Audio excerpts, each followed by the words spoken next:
Amen. As we know, we had a very successful encounter, Praise Encounter Philippines. Dito kaya kaigsunan, itong makapil na kaigsunan, sunod tayo next encounter in December. Ngayon, itong mula makapil, kung nakapil na, wala na ito. Itong mula makapil, natay another encounter of December. Sa mga young people, most specifically, ay nagpulat na sa aming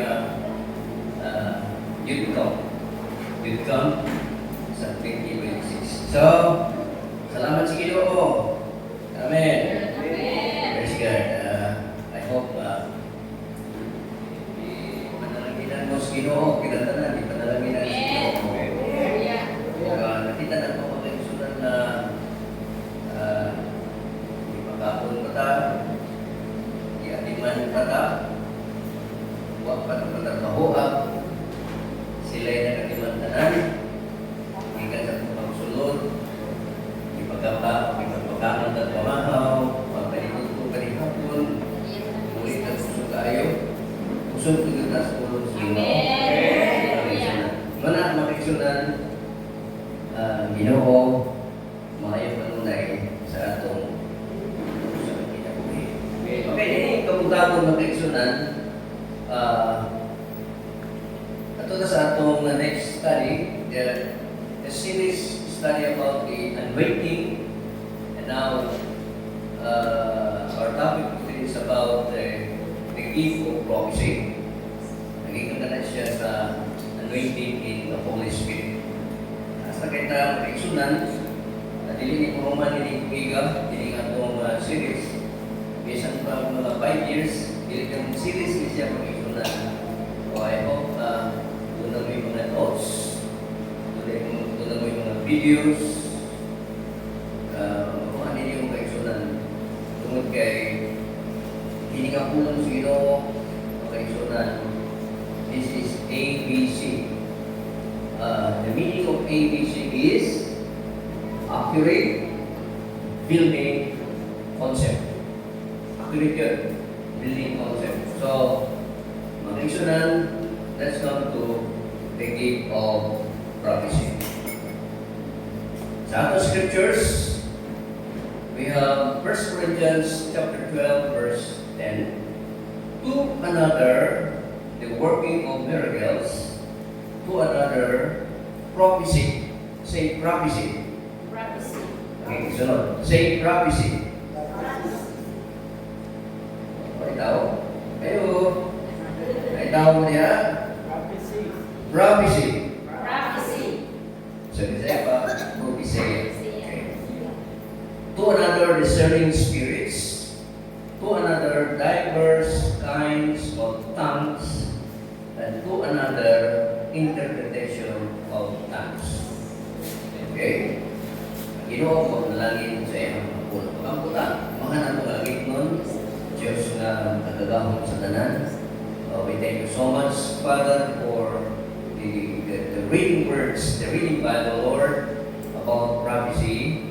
Ang Lord nga, ang Holy Spirit, nag-paulihog ni Ginoo, halangin anointing, lihog sa mga Espiritu, ay kung wala na Ginoo, huwag kayong himo sa among pagwalihan.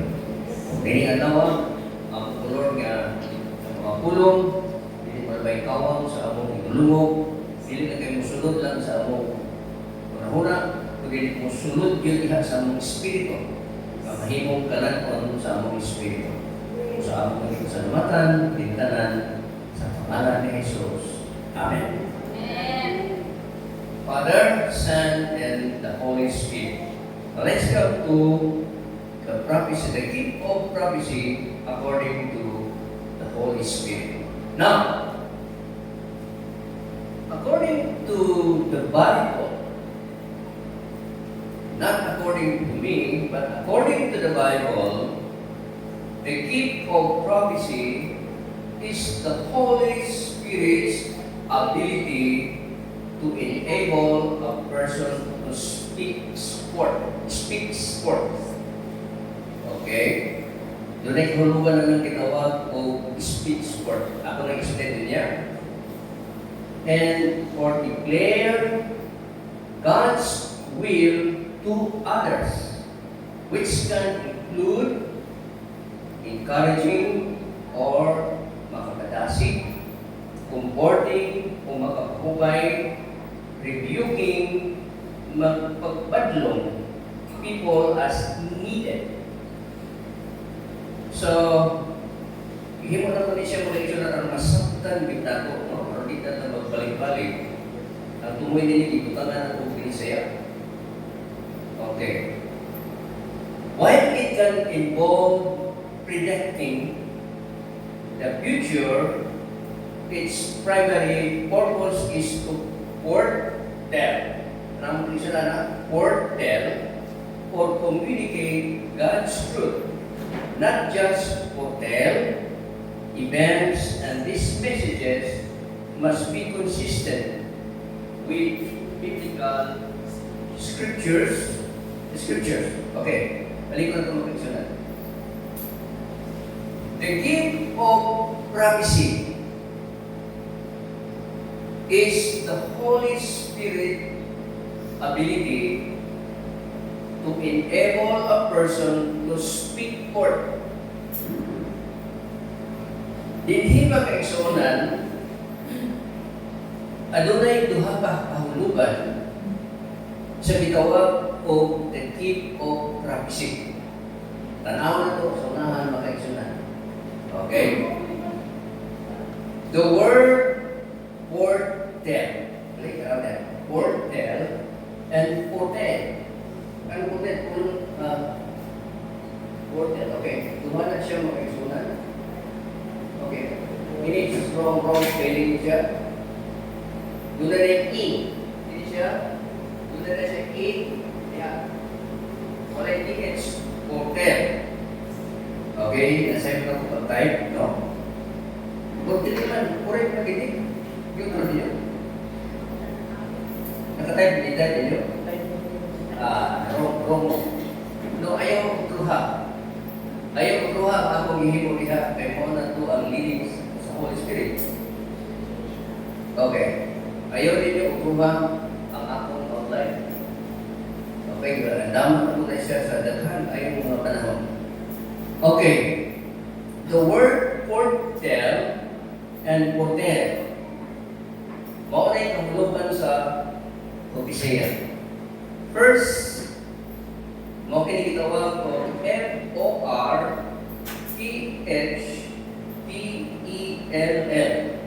Foretell. Okay? Is someone who speaks the truth. Ang propesya, mga kaigsuonan, buot ipasabot, katong nagsulti sa kamatuoran. Amen? Amen. Kung nakita ninyo ang sa katao na walang magsulti sa kamatuoran, wala na siya magpropesya. Okay? So, prophecy is someone who speaks the truth. Okay? Proclaims a message. Pagpagpadayag sa mensahe, publishes information. So, ito kasabot ng publishes information, which means to make generally known. Sa ito pa, i-publish na siya. Nga dunay kamatuoran. Ginawag na sa munay meaning sa foretell. Pagkasabot na nagsulti siya sa kamatuoran. Ikalawa, kining foretell. Wala yung TH. Naiiha. Foretell.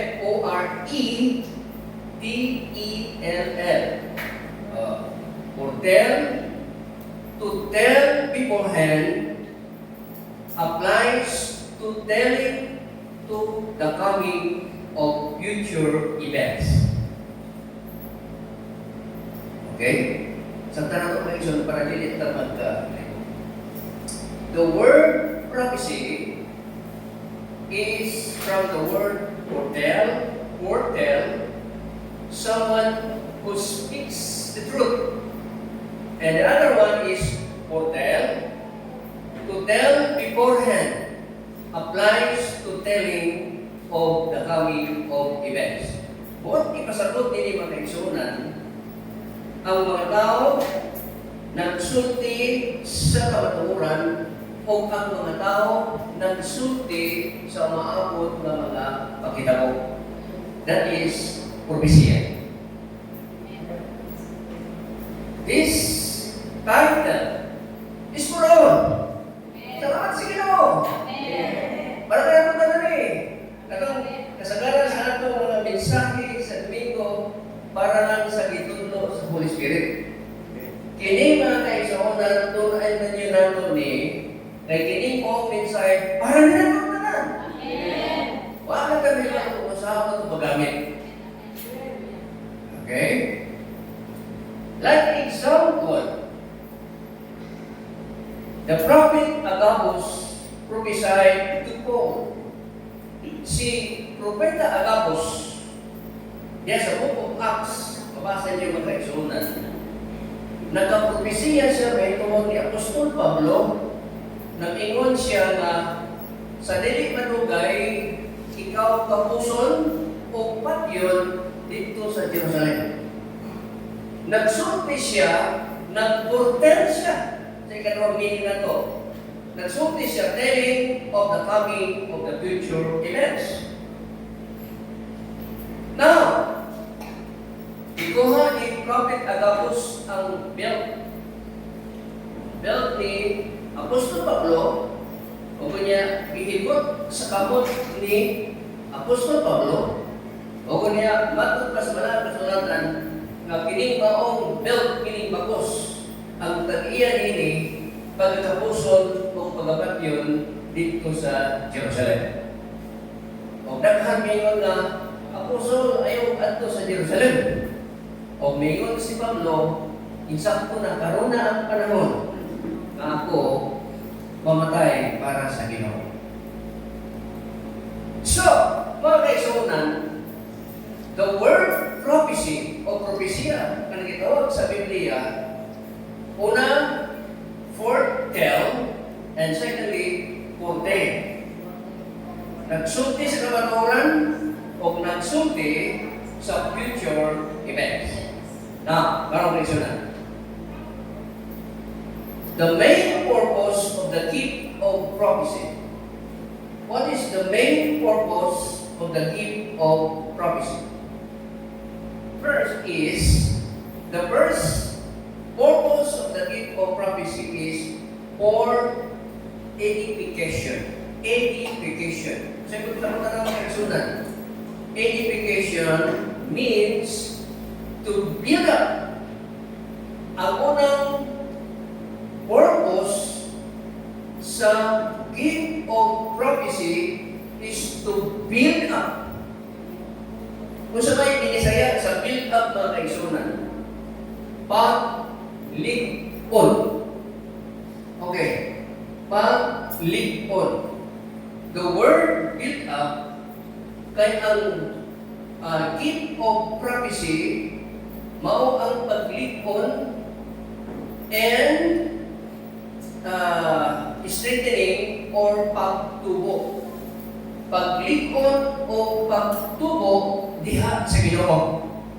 Kinahanglan nga adunay propesya, dunay prophecy dinhi sa simbahan. Una, aron malikon ang imong pagtuo, ang imong pagsalig diha sa Ginoo, aron mutubo ka sa Ginoo. Kung walay propesya, walay paglikon o walay pagtuo. Amen? Kaya ang buti pasabot sa propesya speaks the truth. Pagsulti sa kamatuoran. Kaya kung why magsulti sa kamatuoran, why magpalikon? Kung why magsulti sa kamatuoran, why matubok sa pagkalagad sa Ginoo? Amen mo na kahulugan mga kaigsuonan. Okay, padayon ka. Edification means to build up, o edification it means paglikon, strengthening, pagtubo o making grow, it relates to moral and spiritual growth. Kung saan? Diha sa edification mga kaigsuonan, dunay duha ka unang angay ng mumugro sa Ginoo. Sa una,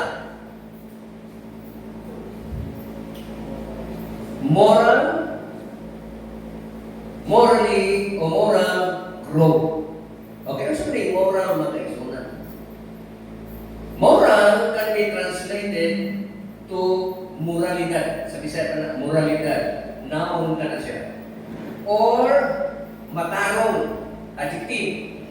Other relates them include pamatasan, ethics, or manner. So kung di pasabot magkaigsunan, the gift of prophecy, kinahanglan na mutuo ang imong moral, mutuo ang imong pamatasan, diha sa pag-alaman sa Ginoo.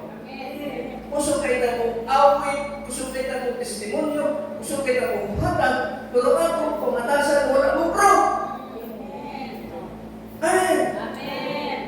Wala mong pro ang atong pamatasan. Huwag hapon tayo batasan. Di ba? Keep on promising na kinahanglan mag-aigsunan. Speaks the truth. Okay, padayon ka mag-aigsunan. Moral growth in the Bible is the process of aligning one's life with the biblical principles to become more like Christ-like. Okay. Ang moral growth, kinahanglan i-align mo ang imong kinabuhi diya sa gitawag o biblical principles. Kaya kung nangalakad ka sa Ginoo, dili ka musumay sa biblical principle mga kaigsunan, wala magkanatrakas ang imong kinabuhi mga kaigsunan. Kinahanglan na mo align ka sa biblical principles to become more like Christ. Because it is a journey. Our service to God, it is a journey. Kung sa kini ka pag-journey, pag-travel na to, it is a migration. Amen. The word journey is a migration to migrate to another place. A journey that involves, first is Holy Spirit. Ang imong pag-alangan kung why Holy Spirit, salita mo mga kaigsunan, daghang bad spirit. Amen? Mga Kristohanon na nagdala-dalang bad spirit kung wala'y Holy Spirit. Amen? Sunod, prayer. Ang prayer ni isutan din mga kaigsunan, the prayer of a righteous man. The prayer of a righteous man availeth much. Ang pag-ampo sa tao na matarong dako kahimuan. So, kung dili ka mahimong matarong, kung mag-ampo ka, walay kahitabo mga kaigsunan. Amen? So, kinahanglan na ang imong kinabuhi na matarong morally, ang atong pamatasan diha sa pag-alagad mga kaigsunan mo grow and study of the scriptures. Dahil mga membro sa simbahan, mga pastor sa simbahan, mo-appeal sila sa kasing kayo sila sa praise and worship, kasing kayo sila sa mga programa, kasing kayo sila sa mga social gatherings. Pero magwali na, manggawas. Hello? Kung magwali na kani ang pastor, magwali mo na kani, magwali din ha, sumangin ang ihig-ihig, bisag ihig-ihig-on. Sumangin ang lakaw-lakaw, bisag dili kalakaw. Kanwa siya'y pagbati sa pulong sa Ginoo, kung saan mo niyang pag-grow. Amen. Tama ko natin. Hindi nga ito, ada din yung bubong ng kaigsunan. maging ka maglingkod sa Ginoo, maglingkod ka. Mas may panahon pa. Hangtod kung wala yung panahon, wala na. Karoon ang panahon magkaigsunan. Yes, hallelujah. Hallelujah. Itawag ka siya o moral growth. Ang atong pamatasan sa Holy Spirit, ang atong pamatasan sa mga pagtampo, ang atong pamatasan diha sa pagbasa sa pulong sa Ginoo. Sa seminar ko rin na rin, hindi mo minapita na sa rin. Matag namisa, dunay sa titawag doon. Sir, sa titawag doon. Dunay leader, o wala kayo ilayin pa. Murag mga coordinator, sitaw ka na ako. Diba? Kunya, nag-isgot ni o Holy Spirit, nag-isgot ni prayer dito na may gusto na mo. Scriptures. Sharing. Diba? Kung wala ang Holy Spirit, wala kita dalang kayo. Amen. Hallelujah. Kung sila, nagtuko ang kasagaran sa mga kasimbahanan, when you receive Jesus, you receive the baptism of the Holy Spirit. No. You have Jesus and the Holy Spirit upon your salvation. But that does not mean that you are already baptized. Hindi pa na baptism na kaisunan. Ang baptism is empowerment. Katong ihimo din yung kaisunan, human nagwali, kita tanan na baptize sa Holy Spirit. Dili ko pasabot nga bago pa ka. Kung pasabot to, gitagaan ka kahong sa Diyos. Power to witness.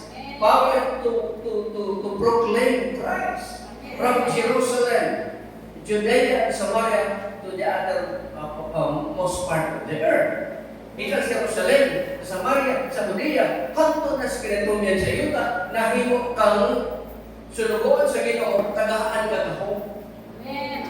Amen. Sabot yung pasabot din yung magkaisunan, kinahanglan na mutuo ang imong moral growth, ang imong pamatasan sa pag-alagad diha sa Ginoo. Ikalawa, induting ka na ang kaisunan, spiritual growth is the process of becoming like Christ Jesus through deepening relationship with God guided by the Holy Spirit. Ang mga sagot din yung spiritual growth na kinahanglan na mahimo kang Kristohanon ka na sumusunod sama ni Jesus na gigiyahan sa balaang Espiritu Santo. Kasi nakatungtong sa topics about knowing God and knowing about God. Sa atong seminar, orang nagtagpukma ni siya mga sulat. Knowing about God and knowing God. Doon ay diferensya. Okay. Knowing about God is intellectual knowledge, like reading books or memorizing scriptures. What ay ginawag of knowing about God. But knowing God is a personal relational experience that involves transformation. Ang knowing God, mag-eksunan, usapan ka personal, nag-involves ka na o pagkabago, pagkausap. Amen. Ang imong espiritu na born again ka na, pero ang imong kalan, wala mausap, mag-eksunan, wala ma-transform, mga kaigsunan. Dugay na lang nahimong Kristohanon, apan wala pa ka ma-transform, wala mausap ang imong kalang mga kaigsunan. Amen. So, kung ipasabutin knowing God is a personal relational experience that involves transformation through a connection with Him. Kinahanglan na doon na kay connection sa Ginoo. Amen. Let's go. Sa may mong connection doon.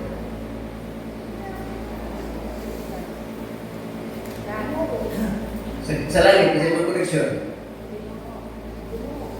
Jesus. Sa kalibutan, isa yung connection. Sawa? Pastor. Amen. Simba ka din niya wala tayong connection sa pastor. Hindi mo connect ang blessing. Praise God. Kailangan mo connect sa pastor. Amen. Sa paglagay nilang James, Reverend James, nagkalibot-libot ng mga tao pag mo, tutulong mo sa isa, pero mo din, Reverend James na tayo. Tingin siya na, ako man ang una. So ikaw, din ako kay ikaw, ako may una ni mong connection. Pumupunta siya sa imo ha, tingnan ko. Ako kita sa Ginoo, yan ako, yan ikaw. So, God, then pastor, then ministry. Diba? Connection. Kung wag kay connection, mga kaigsunan, kung imo ka na lang, ka ng simba-simba lang, wag kay connection, mga kaigsunan, multipas na tulong ka niyo. Ginawa na siya kaigsunan. Kinahanglan ka connection. Kaya ang Biblia nagsulti diha sa Psalms 23:1, the Lord is my shepherd, I shall not want. So, what was about? The sheep hears the voice, his voice, and the shepherd knows his voice. Naman, tungod kay ako, nakaila sa bahan, nakaila siya sa kuntino. Kung ang dili ko connected sa Ginoo, dili ko matod sa Biblia, John chapter 15, pulungan ako, tutlon ako, kay dili man ko mupunga. So, sama ta sa sala. Kung ang sala dili ko pilit diha sa punuan, mga kaigsunan, dili siya mamunga. So, kinahanglan ng connection, mga kaigsunan. Amen? Sulay kang eskwela, di ka connected sa inyong teacher. Di ka mo amigo, isa bright ka. Kamay na grado. Isang bubo siya, sige siya, anak manok, mayabas, saging, di ba? Anak ko mga cake. Tapo kayong plastic. Diba? Connected mo siya sa maestra. Doon mas sa kasing-kasing. Amen? Kung doon ka sa Ginoo, mga kaigsunan, kung doon ka, you are connected. Kinahanglan sa eksaktong connection, mga kaigsunan. Daghan ka nata. Kung ang imong pista, kung ang imong proseduro, ang imong tatay, anak ka, una ba kang nagaan kayo, si tatay ito nagluto dito, di ba? Maayo ka ang connection. Pero kung pagtanong ni tatay, hindi pa ka mga ilan niya, may na nga, hulat na mo dito sa lamisa. Hulat na mo dito. Pero connected mo mga kaigsunan, unang kang bubutirik. Unang kang busog na naman, doon magkaskusina. Sarap na ito? Butirik ng dali. Okay. Now, kung sa'y the three main purpose of the prophecy is edification. Second, exhortation. Amen? Exhortation, it means to call near. The word exhortation, to call near. In the Bible, exhortation means to strongly urge or pusganong awhag, encourage o pagdasig, admonish or pahimangno. So, dunay pusganong awhag, dunay pagdasig, o dunay pahimangno. Believers to live according to God's principle. Amen? Amen. Diha sa prinsipyos Ginoo, Kaya kung tawhanon ang prinsipyo magkaisunan, di ka mudugay nini pag-alagad sa Ginoo. Open to building up them up, is strengthening their faith. Mo na yung ipasabot sa exhortation diha sa Biblia. Sa Greek word, gitawag ka na siya o paraklesis. Paraklesis, which implies a calling, tawag, to one side and carries a sense of personal closeness. Ang buwag ipasabot ni magkaigsuunan kanang paraklesis, mao na Greek word sa exhortation, closeness na rin siya, pagkasuod o comfort, kaharuhay, counsel, utambak. Mga kaigsuunan, doon na may closeness sa Diyos, magkadawat ka tambag sa Diyos, kaharuhay, diha sa Ginoo. Kung sa ingon sa Acts 3:19, repent ye therefore and be converted, that your sins be blotted out, and when the day of refreshing shall come in the presence of the Lord. O nang kaharuhay yung sa diya kaigsuunan, diha sa kaharuhay sa Ginoo. Now, sunod kining gitawag o ikatulo, first is edification, second is exhortation, ikatulo kining gitawag o consolation. Kung sa may consolation magkaisunan sa inyong una, na ay kahulugan din. The word consolation, which means to cheer up. Cheer up. So, lipayon ka. Ganun bang lipayon ka? Tingali, nagsubok ka. Ganong lipayon ka, tingali, naghilak ka. Ganong lipayon ka, tingali, naghilak ka. So, the word consolation is the comfort. Ating po pagkiksunan. Received by a person after loss and disappointment.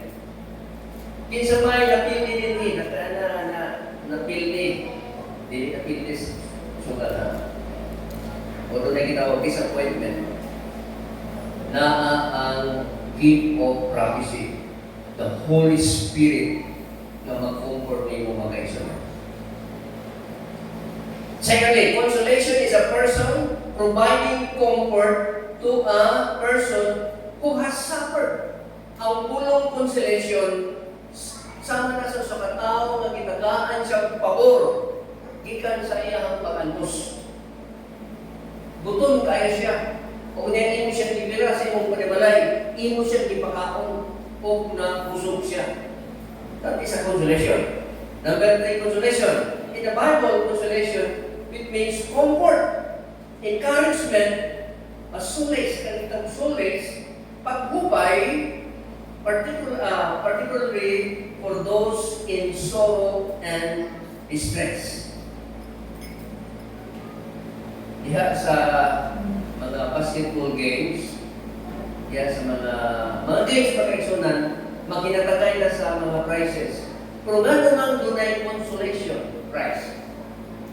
What does it mean? Kung sabay ko pasabot sa consolation prize, naaway, di ba? First prize, na second prize, third prize, so. Diyan pagkatapusan, nananagitawag mo consolation prizes, ano. Nga naman na kaisunan, consolation prize is a prize given to a competitor who narrowly fails to win or who finishes last. Katong wako ka daw, katong napilde, nagahapon chance sa Ginoo. Amen? Amen. Yes, God. Napilde ka na Holy Spirit, nag-chance consolation sa Ginoo. Consolation prizes. Dili ka siguro ka first, dili ka second, dili ka third, pero tagaan ka bukas. Oo, na may bukas, na may gatas, di ba? Isang pildi ka, di uli ka gising. Kaya nakapakaon ka na sa iyong pamilya. Naghahako ka, nag-basketball, naghahako ka, napian ka sa basketball, pero napildi ka. Pero na may consolation prizes. Ang pagkalayag sa Ginoo makaigsuotan mao kana nga pinaagi sa gift of prophecy ang Holy Spirit makaigsuotan mao ang atong nga gitawag og consolation. Consolation sa atong kinabuhi. Kasama ng Biblia, tinuod ba? 2 Korinto 1, 2-3, dalaykon ang Diyos o kamahan sa atong Yesu Kristo, ang kamahan sa mga kaluoy o Diyos sa tanang kalipay. Amen. Amen. Diyos sa tanang kalipay, nga nakalipay ka namo sa tanang namong kasakit.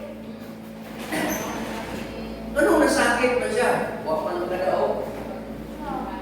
Anong nasakit man siya? Dili ni sakit ka nagbalatian. Nasakit siya kay wala siya makadaog. Aron kami makahimo sa paglipay kanila nga naa sa bisan unsang kasakit. Pinaagi sa kalipay, nga pinaagi nini kami ginalipay sa Ginoo. Na mo ring verse sa consolation. Praise God. Siguro ikaw may pinaka-ulahi sa tanan. Pero ang uban, tag-asa kay silang score. Ikaw wag kay score. Marhapi ka kang boss, right? Siguro ikaw pinaka-delete kay balo. Gusto na ka muli. Kung nagpadayon ka, nga kay sunan. Basahan yung verse. 2 Korinto 1, 2-3. Muni ang consolation paghihatag sa Ginoo sa imong kinabuhi pag-aksyonan. Everyone can prophesy. Tanan kita makaigsunan, pwede nga mo propesya. Kasama na Biblia. Ilistan kita makaigsunan. Anyone who is saved, tanan katong naluwas and receives the baptism of the Holy Spirit can minister the gifts of the Spirit. Pero katong naluwas, wala pa yun siya makareceive sa baptism in the Holy Spirit, di pa siya maka-ministro, ministry. Basahan sa Biblia, 1 Corinthians 14:31. Okay, natin yung puntutan. 1 Corinthians 14:31. Kung ano na ito pabasa makaigsunan. For you can all prophesy one by one. Kung ano to. For you can all prophesy one by one. So that all will learn, that all may be exalted. Sabi mo na, all. Tanan na. Tanan daw, pwede tang magsulti sa kapatid o foretell. Tanan daw, pwede tang mag-foretell. Tanan na makaigsunan. Gano'n. Mauni sulti sa Biblia makaigsunan. Acts chapter 2, katapusan na verse. Verse 17-18. Pamati mo makaigsunan, kinipulo para nato yung garo. O nahitabo sa kalahiang mga adlaw, nagaingon ang Diyos na pagabubuan ko sa akong espiritu ang tanang katawan. Ang buto sa buting tanang katawan, tanang alabad sa Diyos. O magahimog mga propesiya. Ang inyong mga anak, mga lalaki o babae, o ang inyong mga anak, mga matanong nakakita mga pananawan. Kaya ito mga young people, nakakita ng mga vision. Vision. Ikas ito. Wala pa. Ay nyo nakita ka ito, mga vision ng mga uyang rin. Ano ito, vision ninyo, di ba? Bro, naay hatang ang vision sa Ginoo sa mga tanong. Karena kung ang inyong mga tigulang magadamgo o magadamgo. Isa pa naging mga tigulang na sama na ko nga nagadamgo o magadamgo. Kasi nagadamgo, ay itong mga damgo wako pa na. Katong dinibasa ay ito mo. Katong damgo para sa Ginoo. Okay. O niatong mga dawa, ang akong mga ulipong lalaki o ang akong ulipong mga babae, pagabubuan ko sa akong espiritu. Kung sila magahimong mga propesya. Salamat ang pangalan ng Ginoo mo kayo. Inibilisahe para kagatong tanan. Makahimo ka ng ibang eksonan. Kung ikaw nakabig ka sa Ginoo. Kung nakabig ka sa Ginoo, kinahanglan ka kung ikaw kinahanglan ka kung baptism in the Holy Spirit. Nakabig ka sa Ginoo ang eksonan. It is clear that these verses that the gift of prophecy is available to everyone. Salamat sa Ginoo mga kaigsunan. Naginaot ko kining pinsahe din adlaw para gyud ni kanato mga kaigsunan. Hallelujah. Tanaw na itong tanunay ang Ginoo. Ang buti pa sa buti ni mga kaigsunan. Doon na tayo ginawa ko intimate relationship with God, with the Holy Spirit. Sabot natin na ginawang intimacy with God. O pagkasuod, iha sa Ginoo. Dahil itong naman na Domingo mga isunan, itong verse na ihatag na rin. Nga nung ihimo ni Jesus ang unang milagro. Tungod gaya sa kanan. What's the reason? Nakuha ninyo yung punto. What's the reason? Why? Si Mary bilingon ngadto sa mga apostoles. Kung sa isugo ni Jesus, tumana rin niya. Kasi isugo ni Jesus, dili pa ako panahon karon. Di ba? Dili pa na ako panahon karon. Pero nga nung gituman ni Jesus, tungod sa closeness with Mary and Jesus. Amen. Kung close ka sa Ginoo, isa ka rin panahon. Amen. Amen. Ang imong anak, mga yung YouTube, cellphone, mahilap din siya. Maglitik ko ta. Anak, mutang mo ng inahan. Di pa panahon daw, close man sila. Pero kung di sila close, wala ka, diba? Mag-isunan, God is a family. The church is a family. We are part of the family of God. Pamilya sa Ginoo. Ang pamilya sa Ginoo, suod kayo mag-isunan. Kung sa imo magayon ngadto sa imong amahan, iya kini hatag, iya kini mo mag-isunan. Inyong tanan, ang tanan, mapahimo sa pag-tubisiya mag-isunan. Kung ini adlaw, namo na tatong kinauhi, mahimo tang anak sa Diyos, umatin-manon, kanunay sa pulo sa Ginoo mga kaigsunan. First Sunday o naman, mga kaigsunan, maungang pag-inutunan ko sa lawas, sa ito, sa akong Ginoo. Hindi mo ni matuman ni Jesus Christ, hindi mo ninyo sinikanunay. Hindi mo ang ninyo ikanunay. Di ba kung simbahan ka na Domingo, di ba? Wala sa Biblia, wala ni gihimong schedule. Mo ninyo yung once a year, mo ninyo once every 3 months. Depende lang sa ato mga kaigsunan. Ato, once a month. Sabot ka sa bulan atong inutuman ang pagbalansan ni Kristo. Ang iyang unod, iyang isakit din sa krus. Ang ihagas ng dugo. Ang dugo mo'y nagahinlo sa atong kalabasan. Ang iyang unod, mga isunan. Because Jesus born in Bethlehem. Beth means house. Lehem is bread. So Jesus was born in a house of bread. So Jesus is the bread of life.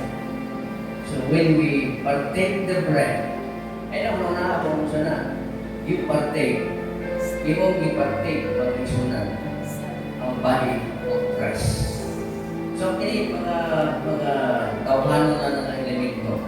Pero kung ibutang ninyo yung kanunay mga isunan, sa niya magpartik ka, oh, this is the blood of Jesus.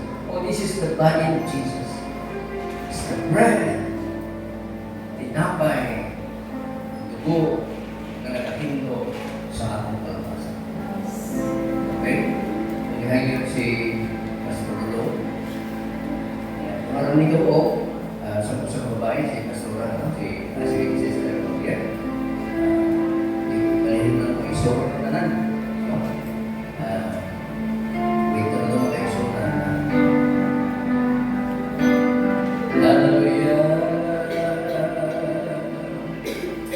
Jesus. Oh, hallelujah. Oh, Jesus. Lord, hallelujah. Thank you, Jesus. Kaya una, piniligan lang ako. Ang una, ang imong lawas. Manahimok na mo, talan mo. Bread of life. Ang tanan, nag-iuhaw. Ang tanan, nag-igutom. Doon, makainom sila o makapahod sila sa buhig na tubig o sa buhig na tinapay.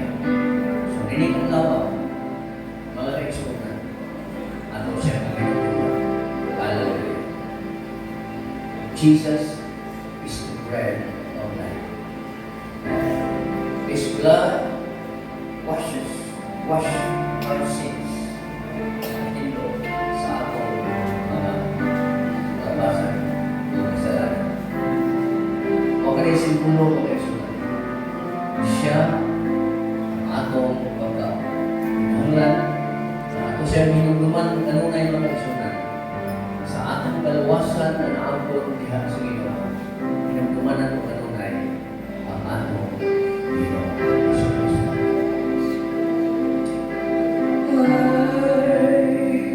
I surrender all.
Sandiyan na si Kristo o sa mga apostles sa gabi nagpapatito ko sila kuha ang atong Ginoo sa tinapay. Kining tinapay atong i-partake ng atong igsoon. This is unleavened bread. Wala di siya sabon ng unleavened bread. Wala di siya yeast. Magpasabot na dili ka mong pakon sa mga sinabunan. As far as sa spiritually, dili ka pakon sa sinabugan sa kautan. So, unleavened bread, o niya, hindi si Kristo. Kini akong lawas. Kanan niyo gini, ang sa pagpahinundong ka ng kanunay. Hindi ko pinipinagod. Kini, ikaw ang inipangkod sa kanunay. Kini ang maniyana, ikaw ang niya ang kupang. Kini akong dugo. O kini ang nagahindo sa inyong kalabasan sa kanan. Lumipili kanunay, pangkod sa kanunay. Pagkakot na kamahan ako ang malamig. Diyos na magdadala. Salamat, Lord. Imong tinapay. Jesus is the bread of life. Samtang ako rin pag-uusahan, imong tinapay, sama din sa mana, dito sa kamiyo, nakahatag ko, kalikon sa among espiritual. Bisan man ang ubas dito sa kabatuan sa Jerusalem, ang duga niya ito, naghatag ini o simbolo sa dugo ni Kristo na nahimo na mong paghinlok sa among kalabasan sa lahat. Daghang salamat na amo kining usahan ni adlaw. Kinagsangalan sa mahal sa anak ng Espiritu. Amen. Tuhan.